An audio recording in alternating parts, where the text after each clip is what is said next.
그것을 우리는 다른 말로 은혜라고 합니다.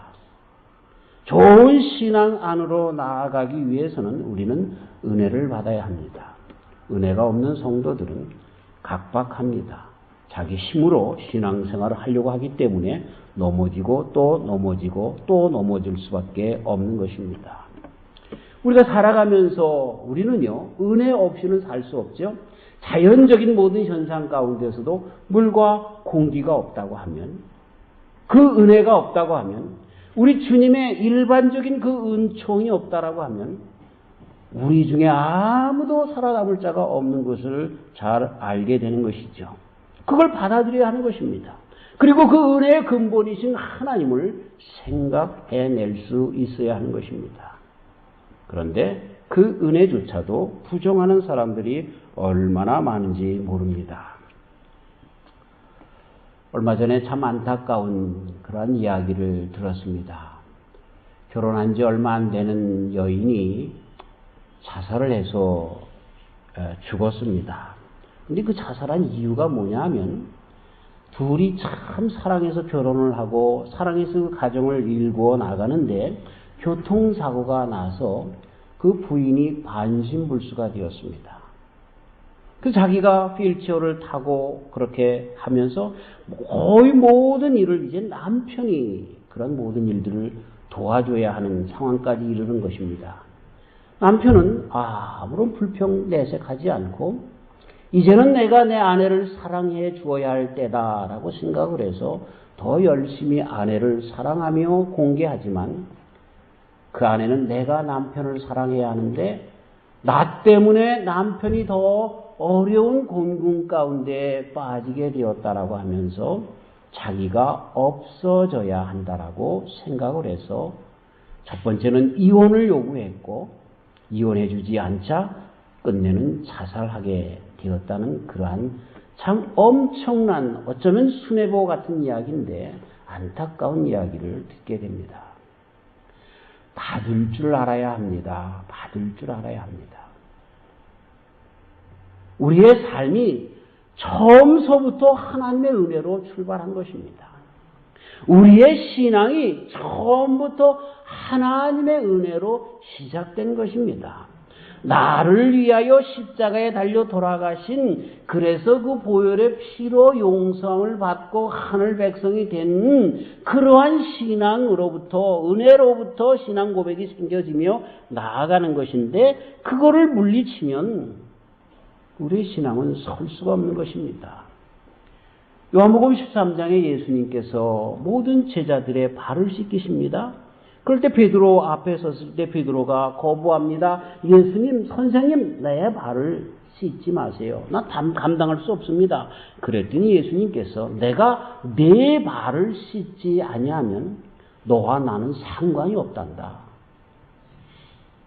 굉장히 간단한 이야기인 것 같지만 하나님께로부터 그리스도 예수님께로부터 받지 아니하면 우리들의 인생은 우리 주님과 아무런 상관이 없다는 말씀을 이렇게 발을 씻으면서까지 가르쳐 주신 것을 보게 해 주시는 것입니다.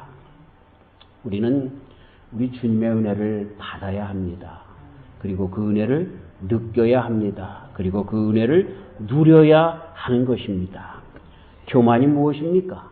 교만은 그 은혜를 받지 않으려고 하는 것입니다. 내 힘으로 하려고 하는 것입니다. 더 나아가서 교만은 아주 거룩을 감싼 잘못된 교만은 뭐냐 하면 내가 더 주님 앞에 무엇인가 해 보려고만 하고 내가 더 주님 앞에 뭔가 했을 때만 내가 신앙 안에 선 것처럼 의시되는 것, 그것은 교만인 것입니다. 우리는 처음부터 우리의 신앙이 자랄 때도 그리스도 예수님의 은혜로 그리고 우리들의 신앙이 계속해서 나아가며 주님 앞에 충성하며 헌신할 때도 주님의 은혜로 되어진다는 사실을 계속해서 고백하며 나아가야 하는 것입니다.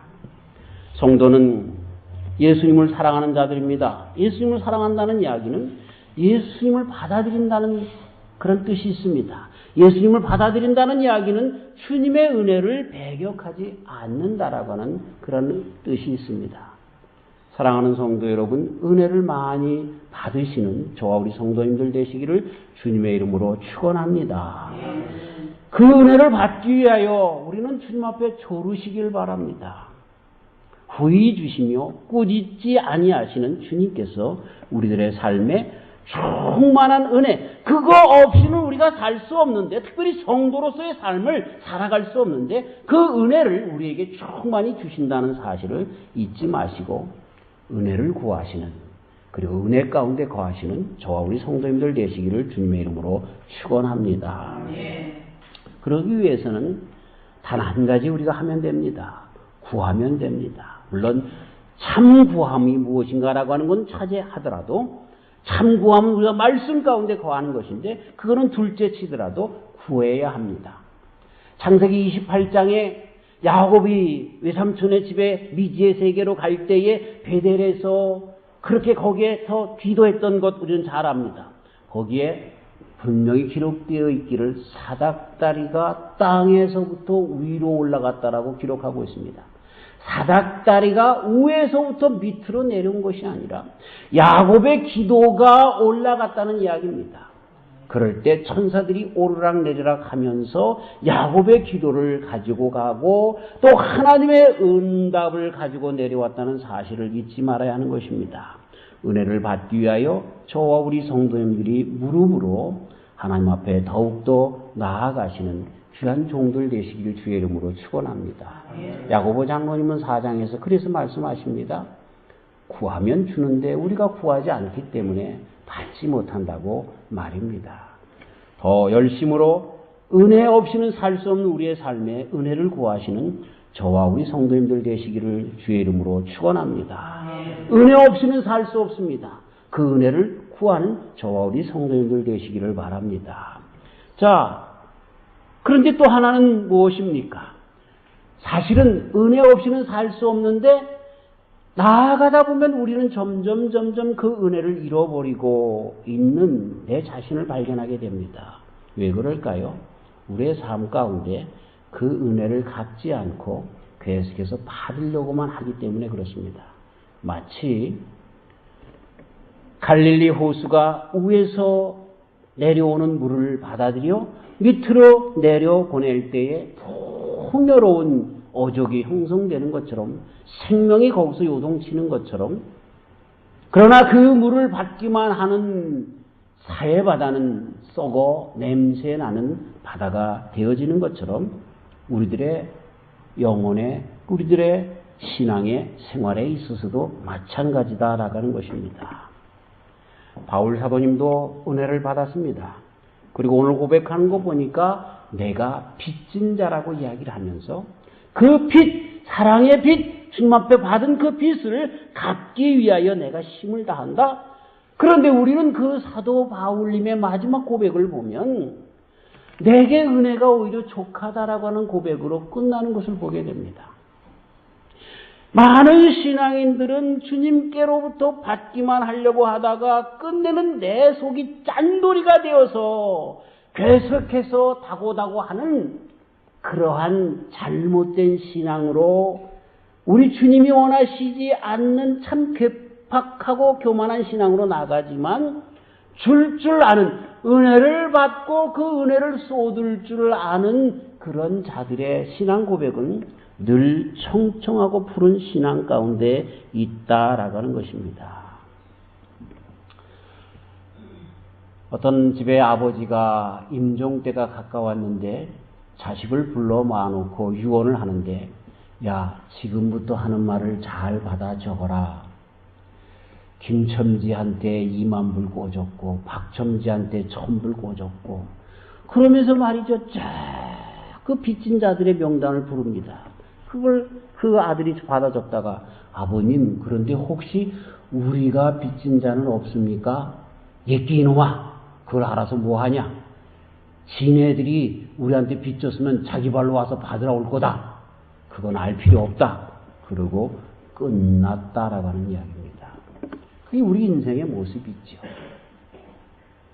남에게 빚져준 것, 꿔준 것은 받으려고 하면서 내가 빚진 것에 대해서는 갚지 않으려고 하는 이러한 참 구두쇠 노랭이의 인생이 우리의 인생이 되고 그 인생이 참으로 펴지 못하는 참 불행한 인생으로 끝난다라고 하는 것입니다. 마치 사해바다처럼 더 짜서 더 많은 것을 가져야만 하는 그러한 심령으로 살다가 지옥의 아름목에 차지하는 그러한 사람이 되고 만다는 것입니다. 바울의 고백이 저와 우리 성도님들의 고백이 되시길 주의 이름으로 축원합니다. 빚진 자라고 하는 고백, 이것이 저와 우리 성도님들의 고백이 되어야 할 것입니다.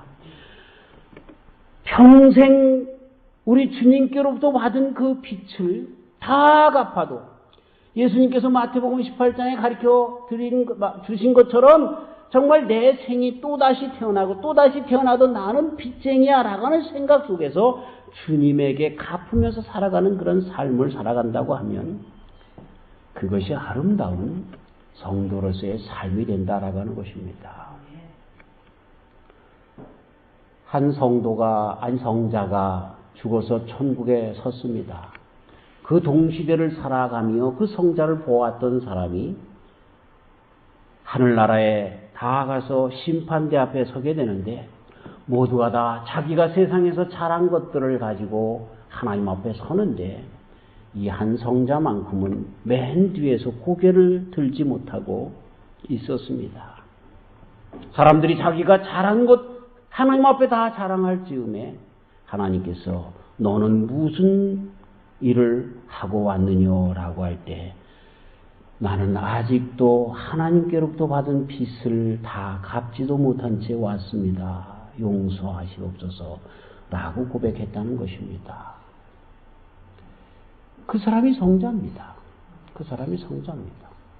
이만하면 됐지가 아니라 내 평생 다 갚아도 나는 도저히 갚을 수 없다라고 하는 고백 가운데 주님 앞에 겸손하게 살아가는 자들, 그런 사람들이 성자라는 거죠. 왜 우리는 조금만 뭐 하면 나를 내세우려고 하고, 왜 우리는 조금만 뭐 하면 생색내기를 좋아하고, 왜 우리는 내가 가지고 있는 것, 주님께로도 받은 것 가지고 주님 앞에 조금 드리면 잘한 것 같이 의시되려고 하는지 모르겠습니다.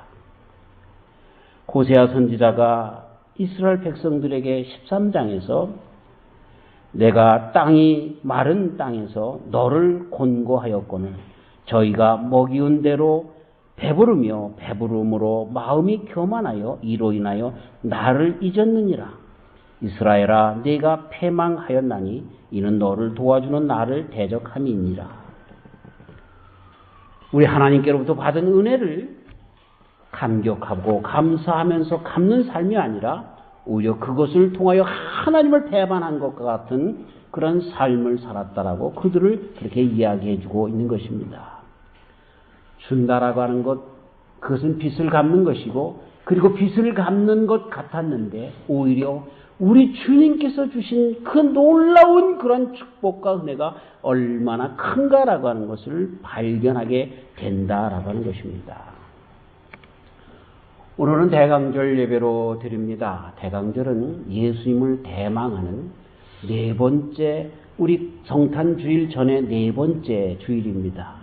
그래서 첫 번째 날은 보라색 그런 촛불을 켜면서 대망을, 우리들의 간절한 대망을, 그리고 분홍색 또 연두색 그리고 하얀색 초를 네 개를 켜면서 우리들의 대망의 마음을 그 세게 하면서 그렇게 교회를 위해서 지킵니다.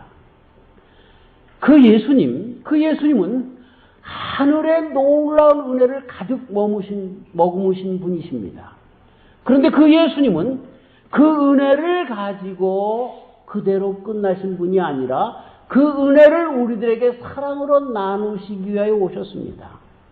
그리고 그 은혜를 주시는 데에 어디까지 주시냐면 자기의 생명 다하기까지 주시다가 가신 분이십니다. 우리가 예수님을 만나려고 하면은 첫 번째로 은혜를 간구하고 기다려야 하고요. 두 번째로는 그리스도 예수님처럼 그분처럼 나누는 삶을 살아가야 할 것입니다. 하지만 세상 사람들과는 다른 것이 있다고 하면 그 나눔이라고 하는 것은 내가 주님께로부터 모든 것을 받았다라고 하는 은혜의 깊은 바다 속에서 그 은혜를 끝까지 죽음까지라도 불사하고 나눠주겠다라고 하는 그리스도 예수님의 마음, 그 은혜와 사랑을 이야기하는 것이죠.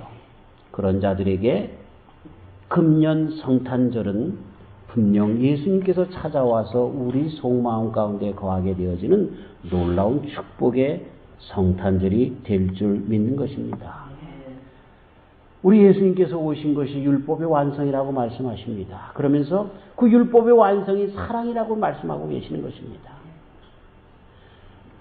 쉽게 이런 거지요.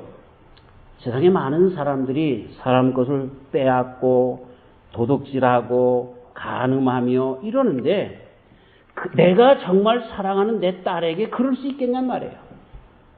내가 정말 사랑하는 마음이 내 아내에게 있고 내 남편에게 있고 내 자식에게 있는데 그 딸을 강간할 수 있으며 딸의 것을 빼앗을 수 있으며 그를 미워할 수 있겠느냐. 그러니 이 모든 율법, 살인하지 말라, 간음하지 말라, 도둑질하지 말라, 이런 모든 것들이 그 속에 사랑이 있으면 그런 일들은 자연히 해결되는 것이란다. 이것이 우리 예수님께서 가르쳐 주신 말씀, 그것을 바울 사도님이 잘 요약해서 오늘 이 말씀 가운데서 해 주신 것입니다. 여러분, 그렇게 이런 모든 율법의 완성, 참 좋은 신앙을 만들어가는 신앙 가운데 살아가고 있는 모든 그런 것은 바로 예수님 안에서 이루어지는 것이라고 하는 것을 가르쳐주고 있는 것입니다. 우리 예수님은 하나님이십니다. 그래서 하나님이 갖고 계신 모든 은혜가, 모든 복이, 모든 사랑이 그분 안에 있습니다. 그리고 그분은 그렇게 오셔서 우리를 그러한 사랑을 가지고 당신의 목숨까지 나눠주셨습니다. 그렇기 때문에 그분은 율법을 완성하고도 남고 율법의 모든 것을 충족시키기도 하고도 남는 그런 분으로, 그리고 우리들에게 진정한 성령 안에서 가르침을 남겨주신 분으로 오신 것을 보게 되는 것입니다. 이 강림절에 저와 우리 성도님들이 그 예수님을 만나게 되어지시는 저와 우리 성도님들 다 되시길 주의 이름으로 축원합니다. 사랑하는 성도 여러분, 우리 신앙이 은혜와 사랑이라면 오케이입니다. 은혜를 주님 앞에 많이 받으시는 저와 우리 성도님들 되시길 주의 이름으로 축원합니다. 교회 안에서 말썽쟁이가 있다고 하면 아직 하나님의 은혜를 몰라서 그렇습니다. 불쌍히 여기시고 그분들을 위해서 기도하고 또 내 신앙이 오르락내리락하고 울퉁불퉁하고 막 정말 마음속에 화가 난다라고 하면 과연 내가 우리 주님의 은혜를 받았는가라고 하는 것을 깊숙이 더 생각해 보시길 바랍니다. 그리고 또 한 걸음 나아가서 나의 삶이 그 은혜를 갖는 빚진 자로서의 삶을 살아가고 있는가라고 하는 것을 겸손히 점검해 보시길 바랍니다. 성도의 삶은요, 그 은혜와 사랑만 있으면 되는 것입니다. 어떤 여인이 40평생 우리 주님을 따라가기를 원했지만 참으로 어렵고 또 넘어진다는 사실을 깨닫고 이래서는 안 되겠다, 세상을 등지어 수녀원에 들어가자라고 해서 그분이 수녀원에 들어갔습니다. 수녀원에서 그렇게 지정해 주는 대로 많은 고행의 시간도 갖고 기도의 시간도 갖는데 그런데도 이 마음의 컬컬함을 어떻게 지울 수가 없었습니다. 그러는 중 복도에 걸린 빌라도 법정에서 채찍에 맞으시며 피를 흘리시는 예수님의 모습을 보게 된 것입니다. 늘 다니면서 보는 그런 그림이었지만 그날은 성령께서 역사하셔 주셨는지 바로 저분이 저렇게 찢기고 피를 흘리고 어려움을 당한 것은 바로 나 때문에 그랬구나 라고 하는 것이 와닿기 시작했습니다. 그 밑에 무릎을 꿇고 한없이 울며 또 울며 나를 위하여 돌아가신 예수님을 드디어 받아들이게 되었습니다. 그 은혜에 감격한 그분은 그 은혜를 나눌 수밖에 없어서 인도에 선교사로 나가게 되었습니다. 여러분, 그분이 누구신지 아실 겁니다. 마더 테레사 수녀님이십니다. 아무리 종교 생활을 오래 했다 할지라도 나를 위하여 돌아가신 예수님 그분 은혜로 진정 받아들이지 못했을 때에는 계속해서 종교 생활 가운데 거룩한 채 하고 종교 생활 가운데 다른 사람들의 눈치를 보며 신앙생활 했지만, 그러나 이제 주님을 만난 다음에 그 은혜를 안 다음에 빚진 자인 것을 안 다음에 나를 위하여 찢겨 돌아가신 예수님처럼 나의 삶을 드리기에 힘쓰는 자로 바뀌어졌다라고 하는 것입니다. 우리의 신앙 가운데 은혜와 사랑이라면 오케이입니다. 이 대강절에 은혜와 사랑으로 오신 예수님을 받아들여서 빚진 자로 살아가시며 그 은혜와 사랑 가운데서 온전한 신앙으로 끝까지 주님 앞에 나아가시는 저 우리 성도님들 다 되시기를 주님의 이름으로 축원합니다. 하나님 아버지 감사합니다. 우리 예수님 율법의 완성으로 오신 그런 분이신데 예수님의 삶은 은혜로 가득 머금고 그리고 그 은혜를 사랑으로 쏟기 위해서 오신 분이십니다. 대강절입니다. 그 예수님 만나기 쉽습니다. 하나님 은혜와 사랑을 가지고 오신 우리 주님처럼 우리의 삶도 은혜로 주님을 맞아들이게 하시고 또 사랑으로 주님을 빚진 자로 표현하며 살아가기 때문에 우리의 삶이 끝까지 충만한 주님의 귀한 신앙 가운데 거하며 나가는 저희들 되도록 축복하여 주시옵소서. 오늘 성찬식을 통하여 다시 한번 예수님을 모셔드릴 때에 은혜와 사랑으로 가득 찬 주의 백성들로 살아가게 하여 주시옵소서. 예수님의 이름으로 기도하옵나이다. 아멘.